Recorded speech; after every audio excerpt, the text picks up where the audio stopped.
Praise the Lord. 27వ కీర్తన 10వ వచనం. నా తల్లిదండ్రులు నన్ను విడిచినను, యెహోవా నన్ను చేరదీయును. దావీదు భక్తుడు తన జీవితంలో తన సొంత తల్లిదండ్రుల యొక్క ఎడబాటును అనుభవిస్తున్నవాడై, లేదా ఆ యొక్క అనుభవం గుండా అతడు వెళ్తున్నవాడై ఈ మాట రాస్తున్నాడు. మా తల్లిదండ్రులు నన్ను విడిచిన, యెహోవా నన్ను చేరదీస్తాడు. అంటే తన తల్లిదండ్రులు తను విడనాడారు, విడిచిపెట్టాడు అని కాదు గాని, ఒకవేళ వారైనా తమ ప్రేమను చూపించటంలో కొన్నిసార్లు వెనకడుగులు వేయొచ్చేమో. వారు కూడా తగినంతగా తనను ప్రేమించకపోవచ్చు, బాధ్యత చూపించకపోవచ్చు. కానీ ప్రభు మీద ఆధారపడిన వారిని ప్రభు విడిచిపెట్టడు అనే విషయాన్ని ఇక్కడ దావీదు భక్తుడు తెలియజేస్తూ ఉన్నాడు. ఒకవేళ ఈ ఉదయకాల సమయంలో నిన్నెవరైనా విడనాడారు అనేటువంటి బాధ నీలో ఉందా? నువ్వు అత్యంత అమితంగా ప్రేమిస్తున్న నీ తల్లి నిన్ను విడనాడిందా? నీ తండ్రి నిన్ను విడిచిపెట్టి వెళ్ళిపోయారా? ఒకవేళ భౌతికంగా ఉన్నా కూడా వాళ్ళు నీకు సమీపంగా లేరా? నీలో ఏదో తెలియని ఒంటరితనం ఉండి నిన్ను బాధిస్తూ ఉందా? నాకెవరూ లేరే, నన్ను ఆదరించేవారు లేరే, నా మీద ప్రేమ చూపేవారు లేరే, నన్ను ఆప్యాయంగా పలకరించేవారు లేరే అనే బాధ నీలో ఉందా? నీ ప్రభువు నీకు అన్నీ అయి ఉన్నారు. తల్లి లేకపోతే తల్లిగా, తండ్రి లేకపోతే తండ్రిగా, అన్నగా, ఒక అక్కగా, తోబుట్టువుగా, భార్యగా, భర్తగా కావలసిన ప్రేమాభిమానాలు నువ్వు ప్రభు నుండి పొందగలుగుతావు. నీ జీవితాన్ని ఆయన ఏ విధంగా సంతోషపెట్టాలో, నిన్నెలా తృప్తిపరచాలో ప్రభుకు తెలుసు.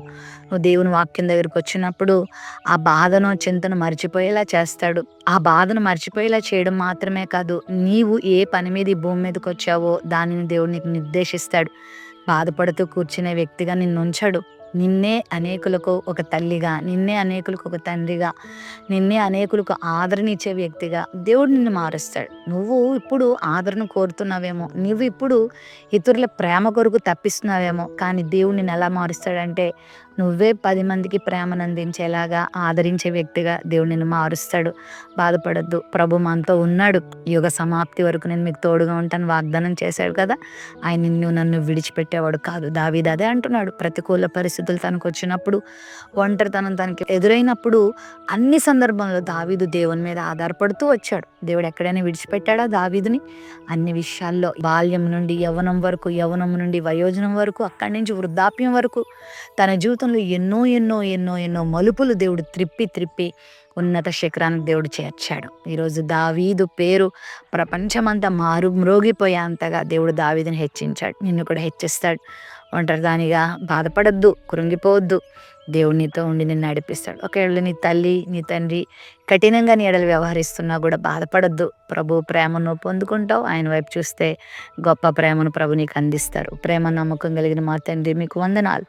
ఈ యొక్క ఉదయకాల సమయంలో నీ బిడ్డలకు కావలసిన ఆదరణ మీరు దయచేయండి. తల్లిగా, తండ్రిగా మీరే బిడ్డల్ని పోషించి, సంరక్షించి, ఆదరించి, బలపరచండి. గొప్ప కార్యాలు జరిగించండి. యేసు నామములో చున్నాం తండ్రి, ఆమెన్.